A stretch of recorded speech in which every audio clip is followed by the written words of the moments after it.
오늘 저는 여러분과 함께 오순절의 의라는 제목으로 은혜를 나누고자 하는 것입니다. 오순절이라는 것은 50일이라는 뜻인 것입니다. 그럼 50일이란 뭐냐? 이는 이스라엘 백성들이 애굽에서 6월절날 나와서 그래서 그때로부터 계산해서 50일을 계산하여 시내산에서 하나님의 율법을 받은 것과 처음으로 보리농사를 거두어서 땅에서 난 식량을 먹은 것을 기념하기 위해서 축제를 드린 것이 바로 오순절일 것입니다. 이러므로 오순절이란 바로 6월절부터 계산해서 50일 만에 가지는 추수감사제, 또 모세가 시내산에서 율법을 받은 것을 기념하는 제사인 것입니다. 이는 아주 깊은 의미가 있는 것입니다. 구약의 모든 상징은 신약 성경에 일어날 일을 그림으로 보여준 것입니다. 6월절날 죄악의 애굽 가운데 살고 있는 하나님 백성을 구출하기 위해서 예수님께서 6월절 어린 양의 제물이 되어 십자가에 못 박혀 죽으신 것입니다. 그래서 6월절날 예수님이 십자가에 못 박혀 돌아가신 그날로부터 계산해서 50일 만에 오순절이 다가오는 것입니다. 오순절 날이 이름에 예수님 제자들 120명이 마가 요한의 다락방에 모여서 벌써 열흘 동안 열심으로 기도를 하고 있었는데 그날 갑자기 하늘에서 강한 바람 같은 소리가 나며 불의 쇠같이 갈라지는 것이 각 사람 머리 위에 임하여 있더니 그게 아닌 모든 사람들이 성령의 충만함을 받고 성령이 말하게 하심을 쫓아 다른 방언으로 말하기 시작하셨습니다. 그로부터 시작해서 그리스도의 복음은 폭발이 일어나기 시작한 것입니다. 그리스도의 복음의 역사는 바로 오순절 다락방에서 활화사처럼 폭발해서 전 세계를 진동시키게 된 것입니다. 이러므로 바로 이 오순절 날에는 우리 주님께서 십자가에 못 박여 죽은 그 열매로서 50일 만에 새 은혜의 언약으로 교회를 세운 날이요. 그날에 하루에 첫 열매로서 3,000명이 구원을 받은 기념날인 것입니다. 구약시대 오순절 날이 바로 율법을 받은 기념일이요, 또 처음 열매를 거둔 기념일인 것처럼 신약시대 오순절은 그리스도의 은혜의 복음이 전파되어 교회가 시작된 처음 날이며 또한 처음 열매인 3,000명의 영혼이 구원받은 아름답고 귀한 기념의 날인 것입니다. 크리스마스가 예수 그리스도의 탄생을 기념하는 날이라면 오순절은 성령이 마셔서 교회가 탄생한 것입니다. 그러므로 여러분과 내가 말하는 이 교회라는 것은 오순절날 성령의 역사로서 출발했고 이제 성령의 무릎 위에서 자라다가 성령의 품 안에서 천국으로 들려오러 갈 것입니다. 이러므로 오순절 성령의 역사가 왜 그렇게 중요한가? 그 몇 가지 이유를 제가 여러분에게 말씀해 드리겠습니다. 첫째로 여러분, 오순절의 성령이 강림하신 것은 예수님의 사역에 관한 하나님의 인준이요 인치심인 것입니다. 실제로 여러분, 예수 그리스도의 유대 땅에 복음 전가한 것은 인간적으로 바라볼 때 아주 초라하기 그지없었습니다. 유대라는 조그마한 한정된 땅 속에서 예수님은 33년이라는 짧은 생애를 살았는데 그것도 공생이라는 것은 3년 반밖에 없었습니다. 그 3년 반 동안에 제자라고 하는 사람들조차도 주께서 유능한 무슨 학자나 권세가나 세도가나 돈 많은 사람을 부른 것도 아니라 이 세상에 멸시와 천대를 당하고 대개 불악무식한 어부들이나 세리들이나 더구나 유대 땅에서도 별로 인정을 받지 못하는 갈릴리의 어촌에 있는 그러한 청년들을 12명 불러 모아가지고서 주님이 제자로 삼으셨습니다. 그래서 이름도 없고 지위도 없고 명예도 없고 교육도 없고 권력도 없고 금력도 없고 세상에 초라하기 짝이 없는 12명의 불악무식한 제자들을 주님께서 거느리시고 그것도 유대 땅 쫄은 지역에 불과 3년 반 동안에 주님께서 복음을 전가하시다가 그 결과도 영화롭지 못하게 예수님이 잡혀서 유대민족에게 고발을 당하고 결국 로마의 심판을 받아서 십자가에 가장 극악한 강도와 함께 극형을 당해서 돌아가시고 말한 것입니다. 그리고 장사일에 버리고 난 다음에 하루 이틀 동안은 열흘이 지나고 20일이 지나고 30일, 40일, 50일이 지난 동안에 예수 그리스도의 사건은 벌써 사람들의 기억 속에 가물가물 거의 다 사라져버리고, 소위 예수님을 따라다니던 제자들은 모두 다 혼비백산에서 뿔뿔이 흩어졌다가 비로소 마가 요한의 다락방에 모여서 숨어서 한 열흘 동안 기도회를 한 것에 불과한 것입니다. 이러므로 만일 실제로 예수 그리스도의 사역을 하나님께서 하늘에서 성령을 보내셔서 도장을 쳐주지 않으셨더라면 그리스도의 사역이란 역사상에 지극히 적은한 사건으로 일어났다가 사라져버릴 수밖에 없는 그러한 일에 불과합니다, 여러분. 어떻게 해야 나사렛에서 태어나신 어른이 갈릴리의 불황무시간 이 세상에 천대와 멸시받는 12사람들이고 3년 반 지나다가 처참하게 십자가에 못 박여 죽어버리고 50일 날 만에 소식이 다 끊어지고 그 이름조차 기억 속에 사라져버릴 그러한 처지에 있는 이와 같은 역사가 오늘날 20세기에 와서는 세계 10억의 인구들의 가슴 속에 소망의 불길을 넣어주고 그리고 온 세계 만방에 하나님의 영광을 나타내게 된 일이 있을까요? 이것은 여러분 하나님의 성령의 역사 아니고는 있을 수가 없습니다. 오순절 날에 성령께서 강림하시고 대의신문도가 성령으로 충만하고 성령이 말하게 하심을 따라 다른 방언으로 말하기 시작하자마자 갑자기 그들의 가슴 속에 그리스도는 죽었다가 부활하고 우리의 영원한 구주가 되었다는 이 기쁜 소식이 폭발했을 뿐 아니라 이 성령의 역사는 온 예루살렘과 유다와 사마리아와 땅까지 복음이 증거되는 곳마다 성령이 함께 역사함으로 이 위대한 역사가 폭발하기 시작하는 것입니다.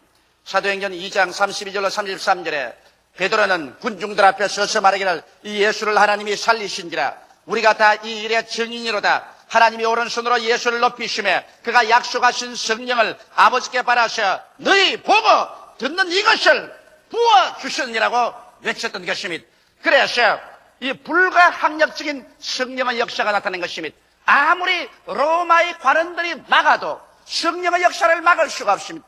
유대인들이 아무리 제자들을 잡아서 두들기고 감옥에 집어넣어도 성령을 두들기거나 감옥에 집어넣을 수가 없어서 성령의 폭발을 막을 수가 없었습니다. 성령의 역사는 마치 홍수처럼 예수님은 죽었다가 부활했다는 계시를 사람들이 가지고 왔었습니다. 전에까지 예수에 대해서 들어보지도 못하고 알지도 못하는 사람들이 예수란 말씀을 듣자마자 그들의 가슴 속에 성령의 감화와 감동으로 말미암아 그들은 예수가 하나님 아들이며 우리 죄를 위하여 십자가에서 못 박여 죽었다가 부활했다는 이와 같은 진리가 홍수처럼 휘몰아쳐 깨달아지게 되는 것입니다. 이래서 사람으로서 감당할 수가 없습니다. 유시간자나 무시간자나 남녀, 노유, 빈부, 귀천, 민족, 국경 차별이 없이 예수의 복음이 증가되는 곳마다 성령의 역사는 마치 거대한 태풍처럼 불어와서 사람들을 그 속에 사무쳐 그리스도의 부활의 계시를 받게 만들어준 것입니다. 이러기 때문에 성령의 역사가 일어난 것은 예수 그리스도 사건이 하나님의 사건이요 예수 그리스도의 사건이 메시아적 사건이요 인류 구원의 사건이라는 이 사실을 하나님께서 인치신 것입니다. 만일 오순절 성령의 역사가 없었더라면 우리 주 예수 그리스도의 구원의 복음이라는 것은 있을 수가 없습니다. 하나의 위대한 이념가가 팔레스타인에서 일어나서 3년 반 동안 그 이념을 외치다가 실패하고 잡혀서 초라하게 죽어버리고 말았다. 역사에도 기록 안 될 만한 지극히 적은 사건인 것입니다. 그래서 잊어버리고 말았을 것입니다. 그러나 이 지극히 적은 사건이 하나님의 성령의 손에 들리니까 성령께서 이를 가지고서 곧 온 천하 만민을 구원하는 위대한 메시지로 변화시킨 것입니다. 오늘 그렇게 되어서 이제 누구든지 저를 믿으면 멸망하지 않고 구원을 얻으며 세계 인류 누구든지 이 예수 앞에서 자기의 운명을 결정짓지 않으면 안 될 수밖에 없는 호령이 떨어지게 된 것입니다. 예수로 말미암아 내가 영원한 생명을 얻을 것이냐 영원한 멸망을 받을 것이냐 바로 그 갈림길이 바로 그리스도의 복음인 것입니다. 사람이 온 천하를 다 얻고도 자기 목숨 하나 잃으면 무엇이 유익하리요? 사람이 자기 목숨과 무엇과 바꾸겠냐고 성경은 말했었습니다. 사람이 살면 70이요 강건하면 80이라도 삶은 신속히 지나가니 마치 바람같이 지나가 버리는 것입니다. 인생을 이 세상에 산다는 것은 여러분과 내가 구원을 받을 수 있는 자격자가 될 것이냐, 그렇지 않으면 버림을 받고 말 것이냐를 결정짓는 하나의 그 결정처소에 불과한 것입니다. 우리의 죽고 사는 문제가 이제 바로 이 한 나사렛 사건인 예수 그리스도, 이 예수 그리스도께서 십자가에 죽었다가 부활하신 이 사건으로 말미암아 결정되는 것입니다. 여러분께서 이 세상에 아무리 부귀 영화 공명을 다 누리고 살았다고 할지라도 이 나사렛 예수에 대해서 올바른 결정을 내리지 못하면 여러분은 차라리 이 세상에서 안 태어난 것보다 더 못한 비극적인 심판을 받게 될 것입니다. 그것은 여러분과 나는 한갓 동물이 아니라 하나님의 형상과 모양대로 지음받은 인간으로서 우리의 영원한 영혼이 육체를 쓰고 살고 있기 때문에 여러분 육체의 장막집을 벗고 난 다음에 천국이냐 지옥이냐 영광이냐 영원한 멸망이냐 하나님의 즐거움이냐 영원한 슬픔과 고통이냐를 선택해야만 되는 것입니다. 바로 유대 땅 베들레헴에서 태어난 예수 그리스도, 나사렛에서 초라한 동리에서 자라나시고 마지막 3년 반 동안에 가장 초라하게 전도 행각을 가졌던 예수, 그리고 극악한 사형수 우편 좌편에 둘러싸여서 십자가에 죽었던 그 예수, 그리고 보잘것없는 그의 제자들 다 그리스도를 버리고 달아나버리고 뿔뿔이 흩어지고 인간의 기억 속에 사라져버려야만 할 이러한 사건이 오늘날 전 역사를 움직이는 사건이 되고 인간의 기원이 1982년이라는 이와 같은 그리스도 탄생으로서의 인간의 기원을 삼게 되고 사람이 흥하느냐 망하느냐 영원히 사느냐 죽느냐의 기반이 되게 한 것은 바로 오순절 성령 강림으로 말미암아 이루어지게 된 것입니다. 성령께서 예수 그리스도의 사건을 전 세계적인 사건으로 만들었으며 역사적인 사건으로 만들었으며 우주적인 사건으로 만들었으며 성령께서 예수 그리스도의 사건을 여러분과 나에게 사나 죽느냐 영생이냐 영원한 멸망이냐의 사건으로 만들어버리고 말한 것입니다. 이러므로 오늘날 성령 없이 예수 믿는다는 것은 그것은 가짜요. 성령 없이 교회를 세운다는 것은 있을 수가 없으며 성령 없이 복음이 전파될 수 있다는 것은 이것은 상상할 수 없는 일인 것입니다. 이러므로 바로 성령 강림은 예수 그리스도의 사건을 영원의 사건으로, 역사적인 사건으로, 구원의 사건으로, 그리고 천국과 지옥을 판별한 사건으로 변화시킨 위대한 하나님의 인치심이 된 것입니다. 둘째로 이제 예수 그리스도 죽으심과 부활하심, 그 이후 오순절 사건 이후로 제자들이 나가서 복음을 전가할 때마다 물은 것이 너희가 믿을 때 성령을 받았느냐 이 말씀인 것입니다. 이제 성령을 받아서 우리가 예수를 믿고 또 성령의 능력으로 말미암아 이 예수 그리스도를 전파할 수 있기 때문에 우리 기독교인들과 교회들에게는 성령에 대한 우리의 태도가 어떠한 것인가, 이것이 우리가 믿는 예수 그리스도를 우리 개인의 구주와 세계의 구주로 만드느냐 안 만드느냐의 근본적인 이유가 되는 것입니다. 이러므로 우리에게 가장 중요한 것은 너희가 믿을 때 성령을 받았느냐 이 질문을 끊임없이 해야 되는 것입니다. 성령 없는 기독교는 있을 수가 없는 것입니다. 성령 없는 교회도 있을 수가 없고 성령 없는 기독교인도 있을 수가 없는 것입니다. 성령은 오늘날 오순절 이후에 강림하셔서 바람이 대기가 지구를 감싸고 있는 것처럼 인류를 감싸고 있으면서 인류 가운데 역사에서 우리의 눈을 떠서 예수 그리스도를 구주로 믿도록 도와주고 있는 것입니다. 이러므로 성령을 통해서 여러분과 나는 중생의 체험을 해야 되는 것입니다. 우리 부모에게 태어나는 것은 육으로 태어나는 것이요, 이제 성령으로 말미암아 예수를 믿어 태어나는 것은 영으로 태어나는 것입니다. 육으로 태어난 것은 육이요 성령으로 태어나야 영이 되는 것입니다. 이러므로 성령은 우리에게 오셔서 회개시키는 역사를 하는 것입니다. 여러분과 내가 인간 중심으로 이기주의로 육체를 따라 산 이 삶을 회개시키는 것입니다. 이 길로 걸어가면 종국적으로 멸망하고 만다, 이 길에서 돌아서라고 말씀하시고 돌아서는 유일한 길이요 진리요 생명이신 하나님의 아들 나사렛 예수를 믿음으로 이루어질 수 있다는 것을 성령이 보여주시는 것입니다. 이러므로 기독교란 하나의 지식도 아닙니다. 철학도 아닙니다. 의식도 아닙니다. 성령으로 말미암아 죽었다가 부활하신 나사렛 예수 그리스도를 여러분의 개인의 구주로서 만나고 예수 그리스도 그 발 앞에 엎드려 내 생애를 내어놓고 그리스도의 십자가 보혈로 내 과거의 현재 미래의 죄를 용서받고 그래서 예수 그리스도가 나의 생명으로 받아들이게 되는 이러한 체험, 이것이 성령으로 말미암아 이루어지는 것입니다. 그래서 여러분이 예수를 구주로 마음속에 모셔드리게 되면 그때부터 성령은 여러분 영혼 속에 거하시게 되는 것입니다. 오늘 예수를 구주로 믿으시면 아멘 하십시다. 예수로 주로 시인하면 아멘 하십시다. 그러면 여러분 속에 하나님의 성령께서 들어와 계십니다. 성령께서 들어와 계시 않으셨으면 여러분께 이와 같은 그리스도가 주라는 계시를 어떠한 사람이 줄 수는 없습니다. 예수를 눈으로 보았나요? 예수를 손으로 만져보았나요? 직접 예수님과 만나서 대화를 해보셨나요? 그렇지 않은데도 말할 수 있는 기쁨으로 목숨을 바쳐서 예수를 믿는 것은 성령이 여러분 속에 와 계셔서 그리스도에 대한 계시를 여러분 영혼 속에 부어주었기 때문인 것입니다.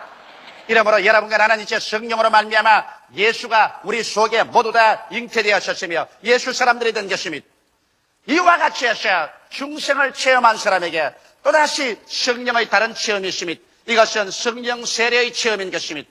성령 충만의 체험인 것입니다. 우리가 성령의 능력으로 예수를 구주로 믿은 것은 중생의 체험이고 중생한 사람에게는 이제는 주의 사업을 권세와 능력으로 행할 수 있도록 성령의 능력이 임하는 것입니다. 우리가 구원의 영이신 성령을 능력의 영으로 다시 체험하게 되면 사도 행정적 체험을 하게 되는 것입니다. 오순절 다락방에 구원받은 120문도에게 성령의 불이 임한 것처럼 사마리아에서 빌립이 복음을 전가하여 이미 중생에서 물로 세례받은 사람들에게 베드로와 요한이 안수함에 성령의 세례, 성령의 능력이 임하신 것처럼 고넬료의 가정에 베드로가 설교할 때 그들에게 성령이 임하심으로 저들이 하나님을 높이며 방언으로 기도하게 된 이런 기적. 에베소 교회 바울이 물로 세례 베풀고 난 다음 안수하며 성령이 임하심으로 방언도 하고 예언도 하니 모두 12사람쯤 되더라는 이와 같은 역사.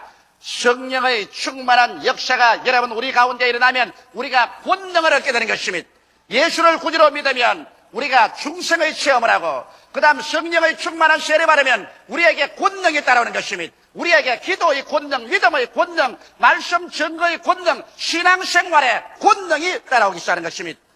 그래서 신앙의 뜨거운 능력, 뜨거운 헌신, 뜨거운 전도열이 다가올 아니라 성령 충만한 세례 받고 나면 성령의 연사가 나타납니다. 계시의 연사로서는 하나님께로부터 지혜의 말씀의 연사, 지식의 말씀의 연사, 영분별의 연사가 나타나고 발성의 연사라는 방언 통역의 연사, 예언의 연사가 나타나고 능력의 연사로는 믿음의 연사, 기적의 연사, 신유의 연사가 나타나고 그다음 성령으로 말미암아 섬기는 은사가 나타나고 가르치는 은사, 구원이하는 은사, 구제하는 은사, 다스리는 은사, 긍휼을 베푸는 은사, 이와 같은 은사들이 여러분의 생애 속에 나타나게 되는 것입니다. 이러므로 성령의 그 주시는 은사를 이지하셔 인간의 힘으로 하지 않고 성령의 능력으로 우리가 하나님을 섬길 때 우리의 행하는 곳마다 하나님의 기사와 이적과 하나님의 은총이 나타나게 되는 것입니다.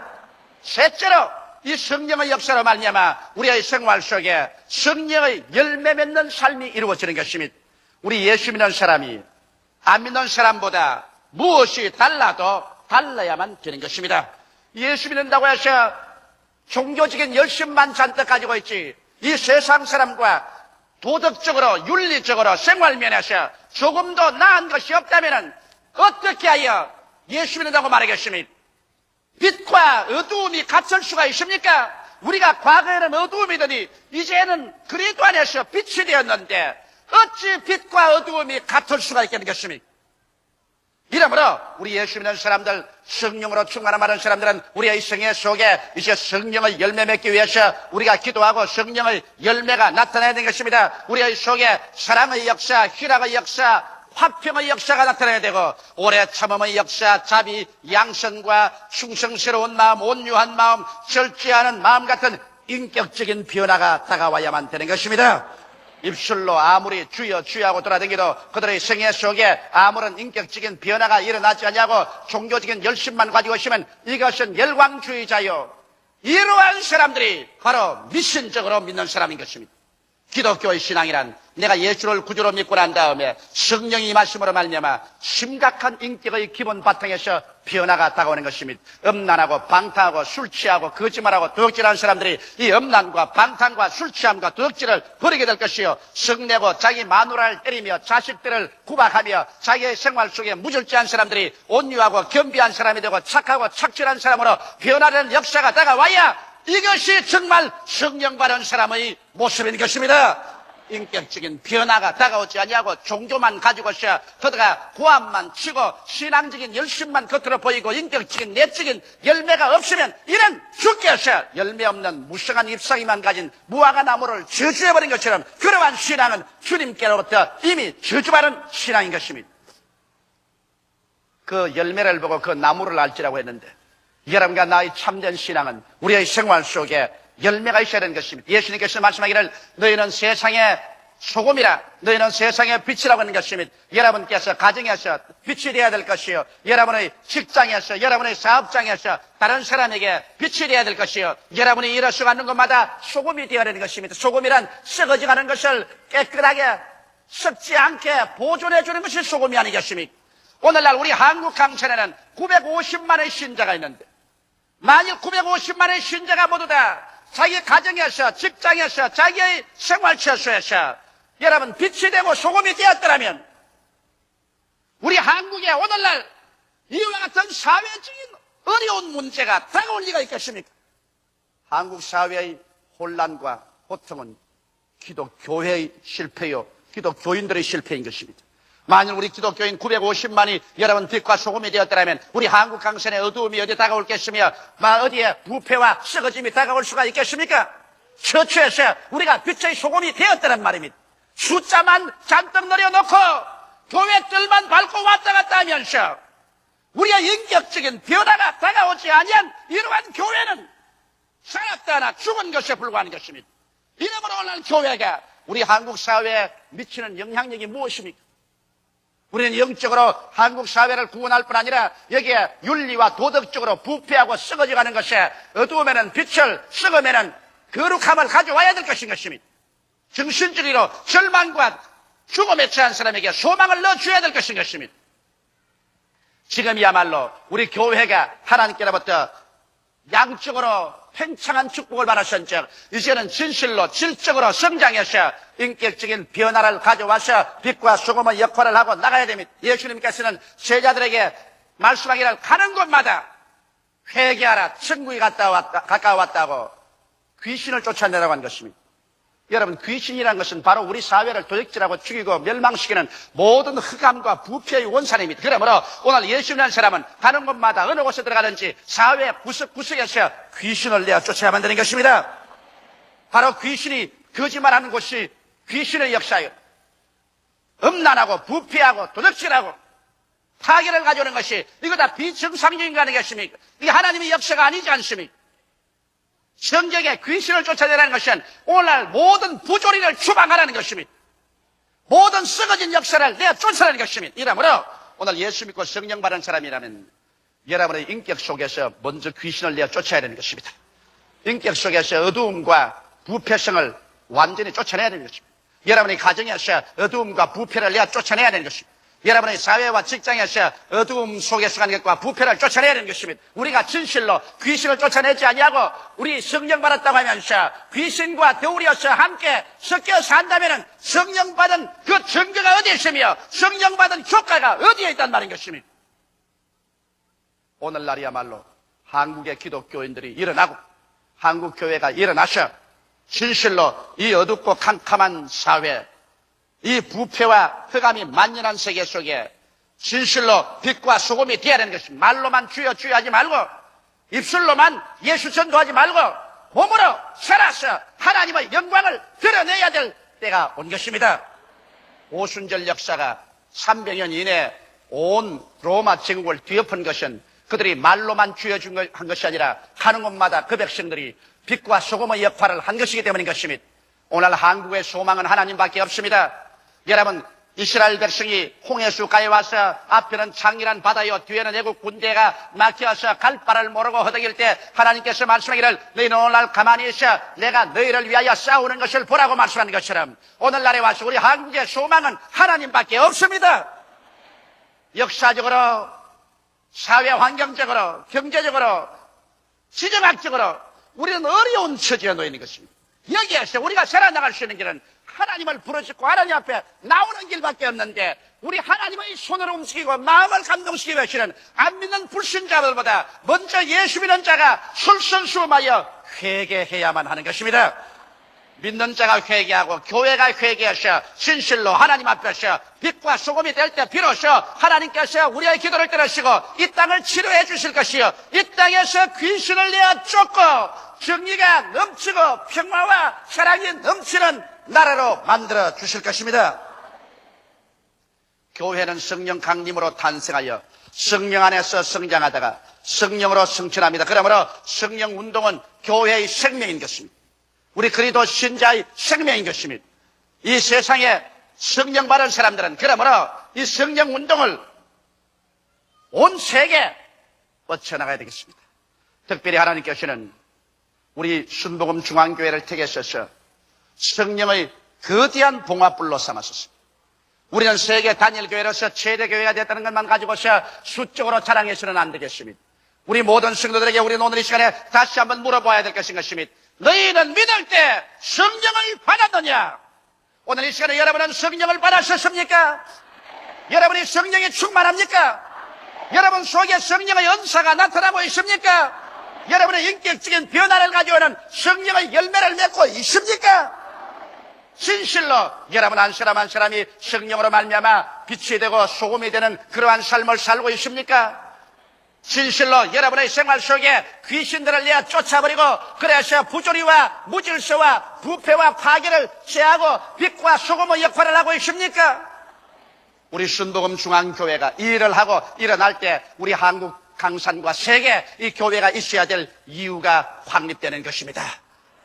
우리 다 같이 예수께 기도드리겠습니다. 살아계신 우리 하나님 아버지, 오늘은 2000년 전 오순절 다락방에 성령께서 강림하신 날을 기념하는 오순절 강림절입니다. 우리 아버지, 우리 순복음 중앙교회는 진실로 성령운동으로 출발했고 성령운동 안에서 자라고 있습니다. 하나님 아버지여, 우리가 양적으로만 팽창한 것을 자랑하지 말고 우리 교회가 주의 종으로부터 시작해서 당회 장로님, 권사님, 안수 집사님, 서리 집사님, 조장, 구역장 23만 성도 전체가 진실로 위대한 인격적인 변화를 받은 성령 충만한 성도들이 되게 하여 주시옵소서. 외형적인 열심만 가지지 말고 사랑과 희락과 화평, 오래 참음, 자비, 양성, 충신, 온유, 절제 같은 인격적인 변화가 가져오고 사회 환경적인 변화를 가져오는 빛과 소금이 되게 하여 주시옵소서.